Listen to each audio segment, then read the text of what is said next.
ದೇಶದ ಜನತೆಗೆ ಅರ್ಥ ಆಗಬೇಕು, ಅಥವಾ BJP ಯುವ ನಾಯಕರಲ್ಲಿ ನಾನು ಕೇಳ್ಕೊಳ್ತೀನಿ. ಈ ದೇಶದ ಪ್ರಜಾಪ್ರಭುತ್ವ ವ್ಯವಸ್ಥೆಯಲ್ಲಿ ಮಹಾರಾಷ್ಟ್ರನಲ್ಲಿ ಚುನಾವಣೆ ನಡೀತದೆ, ಪಾರ್ಲಿಮೆಂಟಿಗೆ ಅಸೆಂಬ್ಲಿ ಆದ ನಂತರ ಅಲ್ಲಿ ಪಾರ್ಲಿಮೆಂಟ್ ಆದ ತಕ್ಷಣ ಅಸೆಂಬ್ಲಿ ಆಗ್ತಕ್ಕಂಥ ಸಂದರ್ಭದಲ್ಲಿ 41 ಲಕ್ಷ ಓಟ್ ಜಾಸ್ತಿ ಆಗ್ತದೆ.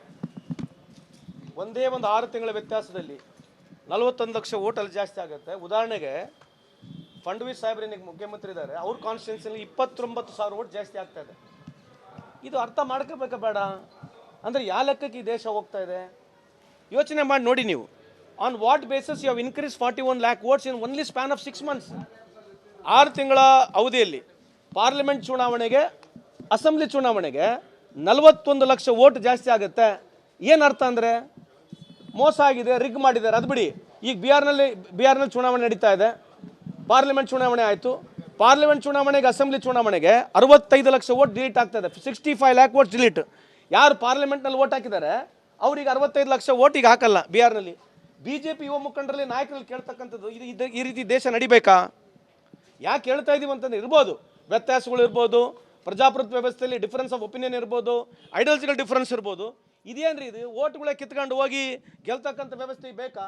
ಪ್ರಧಾನಮಂತ್ರಿಯವರು 11 ವರ್ಷ ನೀವು ಇಷ್ಟೆಲ್ಲ ಪಾಪ್ಯುಲರ್ ಇದ್ದು ಬರೇ ಬೆಳಗ್ಗಿನಿಂದ ಸಾಯಂಕಾಲ ಬರೇ ಚುನಾವಣೆ ಬಿಟ್ಟರೆ ಬೇರೆ ಮಾಡ್ತಾ ಇದ್ದಾರೆ ಈ ದೇಶದ ಪ್ರಧಾನಮಂತ್ರಿಗಳು.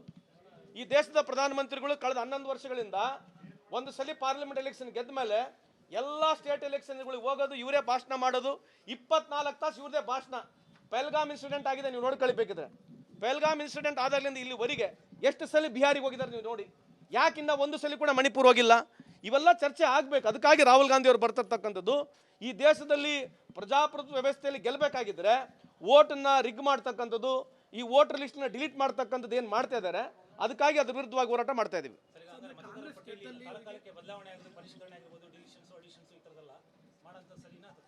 ಅಲ್ಲ ಮಾಡಲಿ ರೀ, 65 ಲಕ್ಷ ಪರಿಷ್ಕರಣೆ ಆಗುತ್ತಾ? ಪ್ರತಿ ಎಲೆಕ್ಷನ್ ಬಂದಾಗ ಇದು ಕಾಮನ್ ಅಲ್ಲ? ಪ್ರತಿ ಎಲೆಕ್ಷನ್ ಬಂದಾಗ ಇದು ಕಾಮನ್ ಇದೆ. We are not disputing that. ಅಲ್ರಿ, ಈ ದೇಶ ಹುಟ್ಟಿದಾಗಲಿಂದ ಇಲ್ಲಿವರೆಗೆ ಪರಿಷ್ಕರಣೆ ಆಗಿದೆ, ಚೇಂಜ್ ಆಫ್ ವೋಟರ್ ಲಿಸ್ಟ್ ಆಗಿದ್ದಾರೆ, ಸತ್ತೋರು ತೆಗಿತಾರೆ, ಡಿಲೀಟ್ ಮಾಡ್ತಾರೆ, ಎಲ್ಲ ಮಾಡಿದ್ದಾರೆ. ಮತ್ತು ಇವ್ರು ಯಾಕೆ ಆಧಾರ್ ಲಿಂಕ್ಡ್ ಯಾಕೆ ಬೇಸ್ ಮಾಡಬಾರ್ದು? ಆಧಾರ್ ವಿರುದ್ಧ ಹೋಗಿ ಮಾತನಾಡಿದ್ರು, ಆಧಾರ್ ಈಗಿಲ್ಲ ಅಂತಾರೆ, ಆಧಾರ್ ಪ್ರೂಫ್ ಇಲ್ಲ ಅಂತಾರೆ, ಸಿಟಿಸನ್ ಪ್ರೂಫ್ ಕೊಡಂತಾರೆ.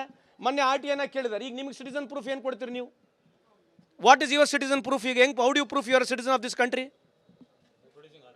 ಯಾವ ಡಾಕ್ಯುಮೆಂಟ್ಸು?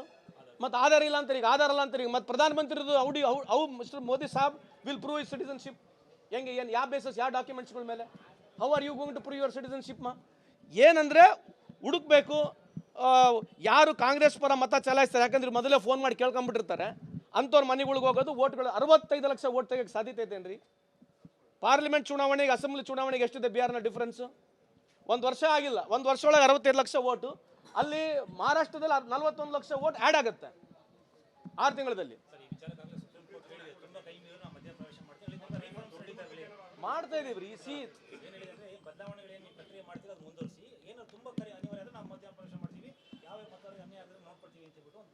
ಭರವಸೆ ಕೊಟ್ಟಿದ್ದಾರೆ, ನಂಬಿಕೆ ಇದೆ ರೀ, ಡೆಫಿನೆಟ್ಲಿ ನಮ್ಗೆ. ನಾನು ಕೇಳ್ತಕ್ಕಂಥದ್ದು, ಮತ್ತು ಪಾರ್ಲಿಮೆಂಟ್ಗಿಂತ ಮುಂಚೆ ಯಾಕೆ ಮಾಡಬಾರ್ದು ಇದು ಎಕ್ಸೈಸು? ಪಾರ್ಲಿಮೆಂಟ್ಗಿಂತ ಮುಂಚೆ ಇದು ಎಕ್ಸೈಸ್ ಎಲ್ಲ ಕಡೆ ಮಾಡ್ಬೋದಾಗಿತ್ತಲ್ಲ, ಯಾಕೆ ಪಾರ್ಲಿಮೆಂಟ್ ಆದಮೇಲೆ ಮಾಡ್ತಾ ಇದ್ದಾರೆ? ಒಟ್ಟೇನಂತಂದರೆ ಒಂದೇ ಒಂದು ಅಜೆಂಡಾ, ಹೆಂಗೋ ಮಾಡಿ BJP ಅಧಿಕಾರಕ್ಕೆ ಬರಬೇಕು, ಅಷ್ಟು ಬಿಟ್ಟರೆ ಏನಿದೆ ರೀ? What is other agenda? ಆಮೇಲೆ ನೀವು 11 ವರ್ಷ ಪ್ರಧಾನಮಂತ್ರಿ ಸಾಹೇಬರು ಪಾಪ್ಯುಲರ್ ಇದ್ದಾರೆ, ಇಷ್ಟು ಸಲ ಹೋಗ್ಬೇಕು ಕ್ಯಾನ್ವಸ್ ಮಾಡಕ್ಕೆ? ಇಷ್ಟು ಸಲ ಹೋಗ್ಬೇಕಾ ಪ್ರಧಾನಮಂತ್ರಿ ಸಾಹೇಬ್ರು? ಅಗಲಾಗಲ ಹೋಗೋದು, ಭಾಷಣ ಮಾಡೋದು, ಅದೇ ಲಾಸ್ಟಿಗೆ ಎಲ್ಲಿ ಬರ್ತಾರೆ? ಲಾಸ್ಟಿಗೆ ಪ್ರಧಾನಮಂತ್ರಿ ಭಾಷಣ ಮಾಡೋದಂಥ ಕೊನೆಯ ಅವಕಾಶ ಏನಂತಂದರೆ ಮುಸಲ್ಮಾನ ಪಾಕಿಸ್ತಾನ. ಇವ್ರು ಬಂದಾಗಲಿಂದ ಕಳೆದ 11 ವರ್ಷ ಸಾವಿರಾರು ಸಲಿ ಪಾಕಿಸ್ತಾನ ಮುಸಲ್ಮಾನ ಇದು ಬಿಟ್ಟು ಬೇರೆ ನಿಧಿಯಾ ಹೇಳಿದ್ರೆ? What else? ದ ಅಚೀವ್ಮೆಂಟ್ ಏನಿದೆ? ಪ್ರತಿಯೊಬ್ಬರ BJP ನಾಯಕರು ಇಡೀ ದೇಶದಲ್ಲಿ 2 ಪದ, ಪಾಕಿಸ್ತಾನ ಮುಸಲ್ಮಾನ. ಇನ್ನೇನು ಉಳಿದಿದೆ ಈ ದೇಶದಲ್ಲಿ ಹೇಳ್ರಿ, ನೀವು ಹೇಳಿ ಚೆಕ್ ಮಾಡಿ ನೋಡ್ರಿ. ಆರೋಪ ಮಾಡೋಕ್ಕೇನಿದೆ ರೀ? ಅಲ್ರಿ, ನಾವಿಲ್ಲಿ ವೋಟರ್ ಲಿಸ್ಟ್ ಬಗ್ಗೆ ಮಾತಾಡ್ತಿದ್ದೀವಿ ರೀ. ಸೋಲೋ ಗೆಲ್ಲ ಭಯ ಬಿಡ್ರಿ. ನಾವೀಗ ಅದು ಎಲೆಕ್ಟ್ರಾನಿಕ್ ಬೂತ್ ಬಗ್ಗೆನೂ ಮಾತನಾಡ್ತಿಲ್ಲ. ನಾವು ಮಾತನಾಡ್ತಕ್ಕಂಥ 41 ಲಕ್ಷ ಓಟ್ ಹೆಂಗೆ ಜಾಸ್ತಿ ಆಯಿತು, ಇಲ್ಲಿ 65 ಲಕ್ಷ ಓಟ್ ಹೆಂಗೆ ಡಿಲೀಟ್ ಆಯಿತು 6 ತಿಂಗಳಲ್ಲಿ? ನೀನು ಊಟದಲ್ಲಿಂದ ಬಂದಿದೆಯಪ್ಪ, ನೀನು ಭಾಳಷ್ಟು ಚುನಾವಣೆ ಓಟ್ ಹಾಕಿದೀಯಾ, 6 ತಿಂಗಳಲ್ಲಿ 41 ಲಕ್ಷ ಓಟ್ ಜಾಸ್ತಿ ಆಗ್ಬಿಡ್ಬೋದು ಒಂದು ಅಸೆಂಬ್ಲಿಲಿ. 6 ತಿಂಗಳಿಗೆ 41 ಲಕ್ಷ ಓಟ್ ಅಂತಂದ್ರೆ 5 ವರ್ಷಕ್ಕೆ ಎಷ್ಟು ಓಟ್ ಜಾಸ್ತಿ ಆಗಬೇಕು? ಏನಮ್ಮ 6 ಮಂತ್ಸ್ನಲ್ಲಿ 41 lakhs ಓಟ್ ಜಾಸ್ತಿ ಆಯಿತು. So in span of 5 years ಎಷ್ಟಾಗಬೇಕು? 2.5 ಕೋಟಿ 3 ಕೋಟಿ ಓಟ್ಗಳು ಜಾಸ್ತಿ ಆಗ್ಬಿಡ್ತಾವೆ ಒಂದೊಂದು ಟೈಮಿಗೆ. 5 ವರ್ಷ ಅವಧಿಯಲ್ಲಿ 2.5 ಕೋಟಿ 3 ಕೋಟಿ ಓಟ್ ಜಾಸ್ತಿ ಆಗ್ಬೇಕು ಇವ್ರ ಲೆಕ್ಕ ನೋಡಿದ್ರೆ. ಈಗ 65 ಲಕ್ಷ ಓಟ್ ತೆಗ್ದಾರ ಅಲ್ಲ, ಈಗ 65 ಲಕ್ಷ ಓಟ್ ತೆಗ್ದಿದ್ದಾರೆ. ಏನು ಕಾರಣ ಏನು ಅಲ್ರಿ? ಬರೀ ಮೋಸಾಲಿಂದ ಮಾಡಿ ಗೆಲ್ಲಂಗಿದ್ರೆ ಗೆಲ್ಲಿ ಬಿಡ್ರಿ. ಏನು what you wants to prove? You wants to show that is winning ಅಷ್ಟೇ ತಾನೆ. By winning more number of times what is ಈ ಗೋಯಿಂಗ್ ಟು ಅಚೀವ್? ಏನು ಅಚೀವ್ಮೆಂಟ್ ಏನಿದೆ? ಬಿಹಾರ್ನಲ್ಲಿ ಕ್ಯಾಗ್ ರಿಪೋರ್ಟಲ್ಲಿ 70,000 ಕೋಟಿ ಮಿಸ್ಸಿಂಗ್ ಅಂತ ಹೇಳಿದೆ. ಇದೇ ಪ್ರಧಾನಮಂತ್ರಿ ಅವರು ಪಾರ್ಟಿ, ಅಲ್ಲಿರ್ತಕ್ಕಂಥ ಬಿಜೆಪಿ ರೂಲ್ಡ್ ಪಾರ್ಟಿ 70,000 ಕೋಟಿ ಮಿಸ್ಸಿಂಗ್ ಇದೆ. ಯಾರು ಹೇಳ್ತಾ ಇದ್ದಾರೆ? ಇದು ಯಾರು ಹೇಳ್ತಾ ಇದ್ದಾರೆ? ಕೇಂದ್ರ ಸರ್ಕಾರದ CAG ರಿಪೋರ್ಟ್ ಹೇಳ್ತಾ ಇದೆ, ನಾನು ಹೇಳ್ತಾ ಇಲ್ಲ. 70,000 crores ಮಿಸ್ಸಿಂಗ್.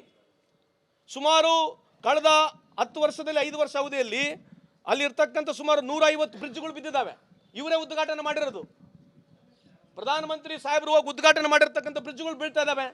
ಏನ್ರಿ ಮಾತನಾಡ್ತಿದ್ದೀರಿ? ಏನು ಬರೀ ಗೆದ್ಬಿಟ್ರೆ ಗ್ರೇಟಾ ಈ ದೇಶದಲ್ಲಿ? ಏನು ವಾಟ್ ಈಸ್ ಯುವರ್ ಅಚೀವ್ಮೆಂಟ್? ಏನು ಪರ್ ಕ್ಯಾಪಿಟಲ್ ಇನ್ಕಮ್ ಏನಿದೆ ಬಿಹಾರ್ನಲ್ಲಿ? What is your per capital income in Bihar? 20 ವರ್ಷದಿಂದ ನೀವು ಆಡಳಿತ ಮಾಡ್ತಾ ಇದ್ದೀರಲ್ಲ, ಏನಾಗಿದೆ ಪರ್ ಕ್ಯಾಪಿಟಲ್ ಇನ್ಕಮ್? ಅದೇ ತಾನೇ ಲಾಸ್ಟಿಗೆ ಬರೋದು. ಇದೆಲ್ಲ ಬಿಟ್ಬಿಡ್ರಿ ಓಲಿ. ಹಿಂದೂ ಮುಸ್ಲಿಮು ಪಾಕಿಸ್ತಾನ ಎಲ್ಲ ಬಿಟ್ಬಿಡಿ, ಲಾಸ್ಟಿಗೆ ಏನು ಬರುತ್ತೆ? ಆಯ್ತು, ಬಿಹಾರ್ನಲ್ಲಿ ನೀವು ಇಷ್ಟು ವರ್ಷ ಆಡಳಿತ ಮಾಡಿದ್ರಿ 20 ವರ್ಷದಿಂದ. What is your per capital income? ಏನಿದೆ ಇವತ್ತು? ಒಬ್ಬ ಮನುಷ್ಯ ಕೂಲಿ ಮಾಡ್ತಕ್ಕಂಥ ಮನುಷ್ಯನ ಆದಾಯ ಏನು, ಅದ್ರ ಬಗ್ಗೆ ಮಾತಾಡ್ತೀರಾ? ನೀವು ತಾನೇ ಅಧಿಕಾರದಲ್ಲಿರೋದು, ನೀವು ತಾನೇ ಅಧಿಕಾರದಲ್ಲಿರೋದು. ಮತ್ತು ಬಿಹಾರಿಂದ ಯಾಕೆ ಮೈಗ್ರೇಷನ್ ಆಗ್ತಿದ್ದಾರೆ ಜನ ಕರ್ನಾಟಕಕ್ಕೆ? UPಯಿಂದ ಬೇರೆ ರಾಜ್ಯಗಳಿಗೆ ಯಾಕೆ ಬರ್ತಾ ಇದ್ದಾರೆ? ಏನು ಕಾರಣ ಏನು? ನಮ್ಮದು ದುಡ್ಡು ಅಲ್ಲಿಗೆ ಹೋಗ್ತಾ ಇದೆ, GST ದುಡ್ಡು ಅಲ್ಲಿಗೆ ಹೋಗ್ತಾ ಇರೋದು. ನಮಗೆ 1 ರೂಪಾಯಿನಲ್ಲಿ 13ರಿಂದ 15 ಪೈಸೆ ಬಂದರೆ, 15 ರೂಪಾಯಿ ಬಂದರೆ ಇನ್ನು ಉಳಿದ ದುಡ್ಡಲ್ಲಿ ಅವರಿಗೆ ಹೋಗ್ತಾ ಇದೆ. ನಾವು ಕೇಳಕ್ಕೆ ಅಧಿಕಾರ ಇಲ್ವಾ? ಈಗ 20 ವರ್ಷ ಇವ್ರು ಹೇಳಿದ್ರು ಬಿಹಾರಿಗೆ ಹೋದಾಗ ನಿಮ್ಗೆ ಎಷ್ಟು ಲಕ್ಷ ಕೋಟಿ ಬೇಕು ಹೇಳಿ, ಕೊಡ್ತೀನಿ ಅಂತ ಭಾಷಣ ಇವರೇ ಮಾಡಿದ್ರು. ಇಷ್ಟೆಲ್ಲ ಲಕ್ಷ ಕೋಟಿ ನೀವೇ ಕೊಟ್ರಿ. 20 ವರ್ಷದಿಂದ BJP ಇದೆ. ಕಳೆದ 11 ವರ್ಷದ ಕೇಂದ್ರದಲ್ಲಿ BJP ಸಾಹೇಬರು ಮೋದಿ ಸಾಹೇಬ್ರು ಇದ್ದಾರೆ. ಏನಾಯ್ತು ಇವತ್ತು ಬಿಹಾರ್ ಕತೆ? ಎಷ್ಟು ನಂಬರ್ ಆಫ್ ಮೆಡಿಕಲ್ ಕಾಲೇಜ್ ಇದಾವೆ ಗೌರ್ಮೆಂಟು? ಎಷ್ಟು ನಂಬರ್ ಆಫ್ ಇಂಜಿನಿಯರಿಂಗ್ ಕಾಲೇಜ್ ಇದಾವೆ ಅಲ್ಲಿ? ಏನು ಚರ್ಚೆ ಮಾಡ್ಬೇಕು ಹೇಳ್ರಿ? ಚರ್ಚೆ ಮಾಡೋಕ್ಕೆ ನನ್ನ ವಿಷಯ ಇದೆ ಏನ್ರಿ? ಯಾವ್ದೊಂದು ಚರ್ಚೆಗೆ ಪ್ರಧಾನಮಂತ್ರಿ ಸಾಹೇಬ್ರು ಬರ್ತಾರಾ? ಇವತ್ತುವರೆಗೆ ಒಂದು ಪ್ರೆಸ್ ಮೀಟ್ ಮಾಡಕ್ಕೆ ರೆಡಿದಾರಾ? ಏನು ಚರ್ಚೆ ಮಾಡ್ಬೇಕು ಹೇಳ್ರಿ ದೇಶದಲ್ಲಿ? ಏನು ಇವರೇ ಗೆಲ್ಬೇಕಾ? ಏನು ಒಟ್ಟು ಹೆಂಗ ಮಾಡಿ ಎಲೆಕ್ಷನ್ ಗೆಲ್ಬೇಕು? ಗೆಲ್ರಲ್ಲ, ಏನಾಗದೆ? ನಿಮ್ಲಿಂದ ಏನು ದೇಶ ಉದ್ಧಾರ ಆಗೋದಿಲ್ಲ. ಎಲ್ಲ ಹಿಂದೂ ಹೆಸರುಗಳು ಹೇಳಿ ಹಿಂದೂಗಳಿಗೆ ಮೋಸ ಮಾಡಿ ಯಾವ ಹಿಂದೂ ಬಡ ರೇಖೆಯಿಂದ ಹೊರಗೆ ಬಂದಿಲ್ಲ ಇವ್ರ ಅಧಿಕಾರದಲ್ಲಿ. ಬರೀ BJP ಮುಖಂಡರು ಮಕ್ಕಳು ಅವ್ರು ಮಾತ್ರ ರೊಕ್ಕ ಮಾಡ್ಕೊಂಡು ಹೋಗ್ಯಾರ ಈ ದೇಶದಲ್ಲಿ. 20 ಲಕ್ಷ ಜನ ಈ ದೇಶದಲ್ಲಿ ಪಾಸ್ಪೋರ್ಟ್ ಸರೆಂಡರ್ ಮಾಡಿದ್ದಾರೆ ಇವ್ರ ಅವಧಿಯಲ್ಲಿ. ಎಷ್ಟು sir? 20 lakh people they have surrendered passport. ಯಾರು ಉತ್ತರ ಕೊಡ್ಬೇಕು ಇದಕ್ಕೆ? ಗರ್ ವಾಪಸಿ ಮಾಡ್ಕೊಂಬರ್ತೀವಿ, ಗರ್ ವಾಪಸಿ ಅಂತ ಹೇಳ್ತಿದ್ರು. ಈ ದೇಶದಲ್ಲಿ 20 ಲಕ್ಷ ಜನ ಬಿಟ್ಟು ಹೋಗಿದ್ದಾರೆ. ಒಂದೇ ಒಂದು ವರ್ಷದಲ್ಲಿ ಇಲ್ಲಿಗಲ್ ಮೈಗ್ರೆಂಟ್ಸ್ ಅಂತ ಹೇಳ್ತೀವಿ. 23-24 ಸಾಲಿನ ಇಲ್ಲಿಗಲ್ ಮೈಗ್ರೆಂಟ್ಸ್ ಏನಿದ್ದಾರೆ US-ಗೆ 1 ಲಕ್ಷ ಜನ ಹೋಗಿದ್ದಾರೆ. ಭಾರತದಿಂದ 1 ಲಕ್ಷ ಜನ ಹೋಗಿದ್ದಾರೆ. ಅದರಲ್ಲಿ 46,000 ಜನ ಗುಜರಾತ್ನವರು. ಎಷ್ಟ್ರಿ? 46,000 ಜನ ಗುಜರಾತ್ನವರು. ಗುಜರಾತ್ ನಂಬರ್ 1 ನೀವೇ ಹೇಳ್ತೀರಿ. ಪ್ರಪಂಚದಲ್ಲಿ ವಿಶ್ವಗುರು ನಾವೇ ಅಂತ ಹೇಳ್ತೀವಿ. ಮತ್ತು ನಮ್ಮ ಜನ ಈ ದೇಶ ಬಿಟ್ಟು ಯಾಕೆ ಹೋಗ್ತಾ ಇದ್ದಾರೆ? ಇದ್ರ ಬಗ್ಗೆ ಚರ್ಚೆ ಬೇಡ?